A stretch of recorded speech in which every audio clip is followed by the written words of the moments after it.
Hello, Freedom Nation. It's Jeff here once again with another episode of the Freedom Nation podcast. And on today's show, I've got a really interesting guest. His name is David, and he is an author.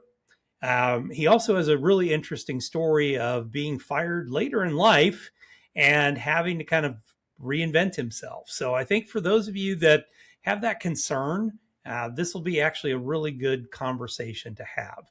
So stay tuned. We'll be right back on with you in just a second. Legendary. Whoa,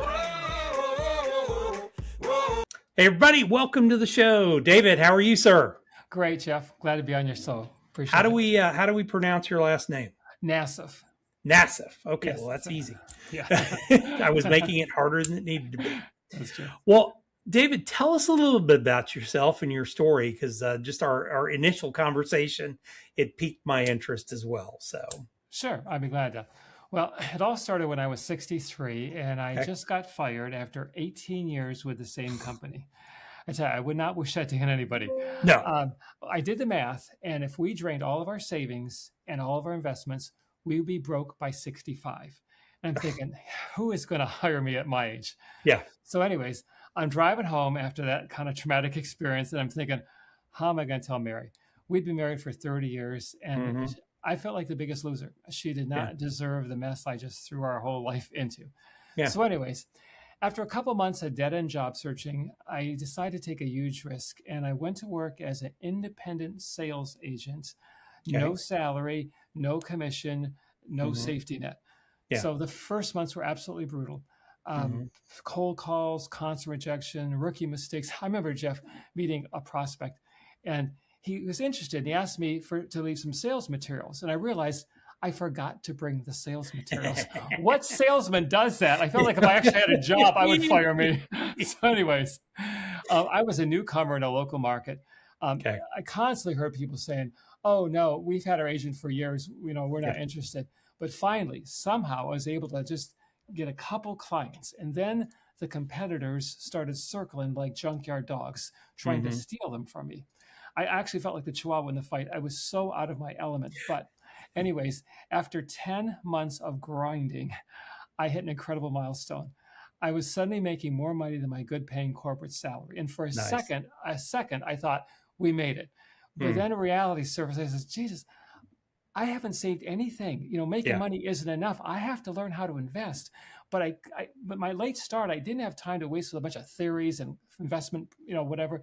So I just dug in, started doing my own research, and I created a one-page wealth compass with a key point is a set it and forget it approach. Okay. Six years later, Jeff, at age 69, I achieved what I thought was impossible. From terrified to being broke, to a 7-figure portfolio and real financial freedom. And I learned from that experience, it is never too late to rewrite your story, because if I can do that starting as late as 63, anybody can with the right direction. Yeah. So and you really didn't have much of a financial background, it sounds not like. Not at all. Yeah. Not at all. Yeah. And I spent 40 years wasting my time going in circles, doing the wrong thing. I think everything that you can invest in wrong, I did it. Yeah. So. Well, let's unpack that a little bit. Tell us a little bit about what it was that you were able to kind of adjust yourself around and say, okay, I've got this short period of time and I've got to get there somehow. How did you do it? Well, I tell you, I think the best way to explain it is just to tell you what inspired the compass. Then I'll show you the first thing that saved me like $250,000 off the bat. Okay, here's what happened. Well, this is what inspired it. It's an actual story. It's a true story. Scientists at the Max Planck Institute did an experiment. They took people and they put them in the center of a dense German forest, and they told them to walk in a straight line to the edge. Okay, now these were confident and capable people. But when the sun was covered by the clouds, the people started wandering and walking in circles. Some of them ended up right back where they began. And yet every one of them was absolutely insistent. No, they were walking in a straight line. That is exactly what I was doing for 40 years with money. Sure. Working hard, feeling like I was making good decisions, but ultimately going nowhere, ending up right back where I started.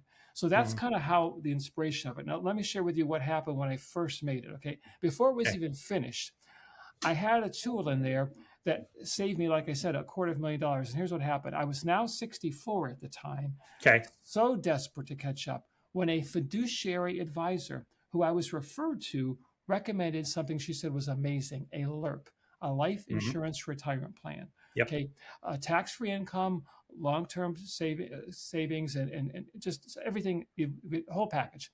Anyways, when she mentioned some members of Congress invested in it, I was really impressed. And so then she said something. She says, David, if you invest in this with me, I'll waive my quarterly fee. Now, one of the tools of my unfinished at this point Wealth Compass was Follow the Money. And it told me to understand how people are getting paid that are advising you or recommending you financially. So I'm thinking to myself, wait a minute, if she can waive her fee if I invest in this, how much commission is she making off of this thing? Yeah. So I went home that day and I did some research, and I found out that these products pay salespeople and advisors very generous commissions. They have sky-high fees and very poor returns. This is the exact opposite of what I told her I needed. I was so far behind, I didn't have time to waste, and I needed steady, stable growth. That tool exposed to me that she was about to make a fortune, and I'd be back to walking in financial circles. So I said, forget this, I'm doing it a different way, and I started to do a different type of research. And here's what I found out, that I got, first of all, in the right kind of investments. Secondly, I was able to avoid getting ripped off by people that were trying to, direct me to different directions. And more importantly, what the Compass did, it gave me the keys I needed to accelerate my path to get to that financial freedom point.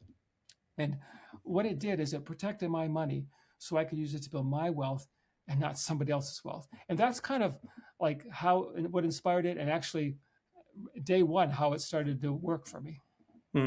Okay. Well, can you share anything about what type of investments you did to get yourself there? Yeah, let me tell you. First of all, what happened was, in the first 6 years, which is the 6 years period I'm talking about, I doubled my portfolio 3 times. Okay. And I promise I wasn't day trading or chasing crypto or trying to time the market. I was actually doing the opposite of that. I was doing something so boring it would put people to sleep. Okay. What it was, I got a simple investment approach. And the crazy thing of it is, Jeff, is when the market was down, I was thrilled. When other people were panicking and selling, I was buying more shares at discount prices. My only regret was the market wasn't down more during that 6-year period. So, but here's what surprised me was the math. Okay, there's a thing I'm sure your listeners are familiar with called the Rule of 72. And it says that it tells you how soon your money will double at a certain rate. So say you're getting a 10% return, it takes about 7.2 years to double your money, or roughly every 86 months. My first double after the Compass occurred in 30 months. My second double, only 13 months, and my third double, 29 months, for an average of 24 months, way less than half the expected 84-month time period. But the secret wasn't the returns, okay? I was doing 3 things a lot of people just, I guess, don't figure out. 1, I was saving a good portion of my income every month. Of course. 2, I was taking that money and putting it in the right kind of investments. Okay. And 3, I was using market volatility to work for me instead of against me. So many people are caught in the trap of buying high and selling low. And I was one of those people before the Compass, I promise you. Okay. But I ended that cycle because so many people do the opposite. They either, if they're late like me, they either get panicked and they either get too risky and that ends bad, or they get so conservative, they're not even keeping up with inflation. They're actually going behind each month. Okay. What I found was an approach that built my portfolio twice as fast with half the risk compared to how so many people are doing it today. I'm not saying everybody, but most of the people. So anyways. Yeah. Okay. All right. So how have you used that or continued to use that to, you're older now. I'm assuming you've gotten past, are you still working at this point, or are you? Here's the deal. I am working, but can I just share with you what is going on here? There's a thing I call in the book called FIGNA, Financial Independence, Graduate to the Next Adventure. Okay. Where FIRE is more focused on stopping work. Okay. What I'm focused on is having the freedom to choose the work you love. Okay. When I was fired at 63, they tried to put me out to pasture, but I decided to jump the fence instead. Okay. I turned a crisis into a graduation. And what it is right now, I just love what I do. I just can't even think of wanting to retire. First of all, my agency, I've loved working at my agency, and my son's joined me now. I Mm, really enjoy sharing the compass with people, and I look forward to my volunteer work every month. Now, I'm not mm. saying retirement's bad. It's not, of course. Yeah. It's just not for me. Okay, for some people, graduating to the next adventure might be retiring, and that's a good Mm, thing for them. Okay, but I think when you have the freedom, you can choose what you want to do as opposed to being forced to make choices you don't really want to make. So absolutely. that's my view on retirement. It's not for everybody, but I just can't comprehend Yeah. retiring.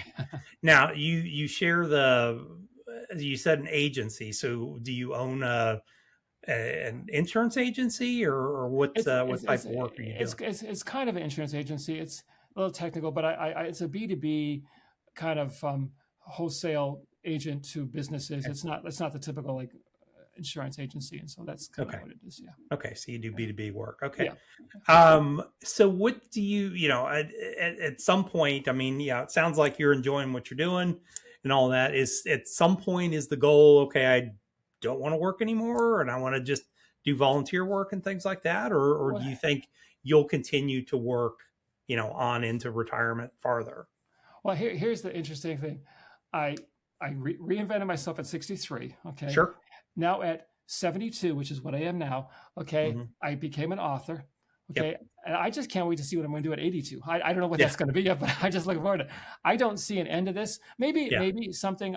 Maybe I'll be forced to end. I don't know, health or whatever. Mm, But I yeah. feel good about my health. But right Yeah. now, I that's not on my horizon at all. But it Yeah. could be someday. I don't Well, know. and and honestly, the reason I asked the point of it is, it is one of those things that I believe that you should. I think a lot of people, there's this belief that, okay, I've got to work for years, save all this money up, and then I'm going to be able to retire at that point, and then I'm just going to sit on the front porch and whittle wood. I think the reality for a lot of people is, one, we're living a lot longer Yeah. than most people thought they ever would. I talk to people and, well, how long do you think you're going to live for? Well, I mean, my dad died at 52. Okay. Well, you're 65. So Right. yeah. Okay. That's, kind of taken out of the picture at that point. I think our generations, yours and mine have, we've taken better care of ourselves. I think we are more aware of health. I think we've had better health care. So the odds are we're going to last a lot longer, and we need to plan for that. So I don't think it is a wrong thing to say that part of my retirement is that I might work part-time. I look at it from my perspective. I Yeah. don't dig ditches for a living. I mean, I do Right. this. Exactly. I, own a wealth management company. Okay, I don't, once again, don't dig ditches for a living, and people can enjoy 30 years of me doing this with the experience of how to navigate what's going on in the markets. So why wouldn't I continue to do this for a long time? Now, do I want to do it as hard as I work today? Probably not. Yeah. But that's okay. I can bring on people to help me do that type of stuff. So I don't think that's necessarily a bad thing to say, well, part of my retirement plan is I'm going to continue to work. So I'm not responsible for having to have a 7-figure portfolio. I can have a smaller portfolio and then be able to go and do the fun things I want to do when I want to. Yeah, I agree. We live on a beautiful golf course, and I look Nice. at those golfers and I say, I'm assuming this is fun for you, and I'm sure it is, or they wouldn't Yeah. be doing it. But for me, visiting with a client, being on a podcast, that is play for me. That's not work Yeah. for me. I don't look at that. And Yeah. I can tell just by talking to you, you don't look at it as work either. This is Well, play for yeah. you. Well, I don't know where you live, but I live in Texas. So the entire summer is Yeah. miserable to be outside on a golf course, and I've Yeah. got a good friend that lives out in Arizona, and I'm I'm thinking to myself, I have no interest to be. It's 1,000 degrees outside. I don't want to go walk around a dang golf course I know. and sweat and get roasted all day. That has no interest to me at all. Yeah, no, I'm in Phoenix, so I know what Okay. you're saying. You can relate. Yeah. Ron, yeah, he doesn't even enjoy it himself. He works during the day and then he goes and plays pickleball at night. So where he can do that in a cooler type of environment. But Yeah. yeah, I mean, I just don't foresee that, and I think that's a worthwhile option for people to say, hey, I want to continue to work and do stuff that I love, but I just get to control when I do it, which is even better. Yeah. Yeah, exactly. That's Awesome. So the book, how's it doing so far? excellent. It actually hit Amazon's hot new #1 book or whatever it Excellent. was in the category. So I'm thrilled about Yep. that. New I've got, release. Yep. yeah, new release. And just in a Yep. couple of weeks, I've got a bunch of reviews already. I'm just, and Beautiful. nobody I know either. They're not friends Yeah. of mine. They're just really, so You can't do that anyhow. Yeah. yeah, that's If right. you've ever shipped anything to anybody on Amazon, you can't get them to do a No, review. So. no. So I'm thrilled with that. And I just, like Great. I say, I didn't do this to be an author. I did this because I want to share something that I feel passionate about that I think it can help a lot of people. So that's my point. Yeah. Yeah. Awesome. So what do you see as kind of the future for what it is that you do? What do you want to see happen with the one-page wealth guide? Well, what I'd like to see happen is it just get into as many people's hands as possible. One of the things they can do is they can go online to Amazon and read the first 2 chapters for free. And Okay. I encourage you. I'm not here to try to sell anything to anybody, but I mean, if it resonates with you, great. If it doesn't, great too. But I think it's my story, and it's how I dug out of a deep hole that I actually never thought I'd dig out of. And I just says, it's like when you're in a storm and someone hands you a lifeline, you make it to safety. It's the ultimate in selfishness to not to share it with people. And that's exactly what I'm doing here. I'm just trying to share with people about that. Program. Fantastic. So how does somebody get their hands on it? Sure. Actually, if you just go to onepagewealthcompass.com, okay, and the very first thing you'll see is I give for free, there's no cost here at all, is the actual PDF of the one-page compass that I use that got me from broke to financial freedom in 6-year period.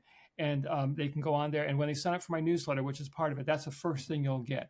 And the reason I did the newsletter is, again, everything's free, is because I want to give some support to the compass. Like here's a tip that, you may not realize just reading the one page that, here's a little more in depth, that kind of thing. And so it's a tool, but it's a tool with some support behind it. And again, no cost to anybody. You can't buy anything on the site. There's nothing for sale except a link to an Amazon book, if you want a book. Yeah.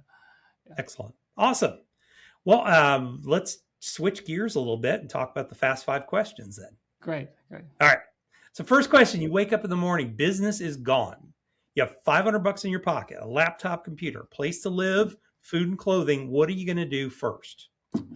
Well, the first thing I would do, Jeff, is I would play to my strengths. One thing I've learned over the years is what I'm good at, I guess, if you want to say it, whatever, is sales of intangible products that I really, really believe in with a passion, not just I'm just selling. Okay. And so I know that, and this took a while to figure out for me, but so the very first thing I would do is I'd say, okay, what's a product out there that I truly believe in and that I can sell with integrity and honesty? And that's what I would do. And I know if I did that, like I say, I would get back on my feet quite quickly. Excellent. Fantastic question or answer. Second question, what's your biggest business mistake that you've ever made?